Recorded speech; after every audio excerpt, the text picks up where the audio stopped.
Here I have iPhone XS Max, and let me show you how to force restart on the following device. So at the very beginning, if you would like to force restart, if you would like to soft reset your device, you need to use this combination. You have to press volume up once, volume down, and keep holding power key or the side button.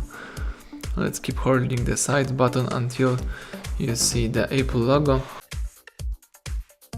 Right now you can release the side button, the device is restarting. Just wait until you will be able to use your device in a normal mode.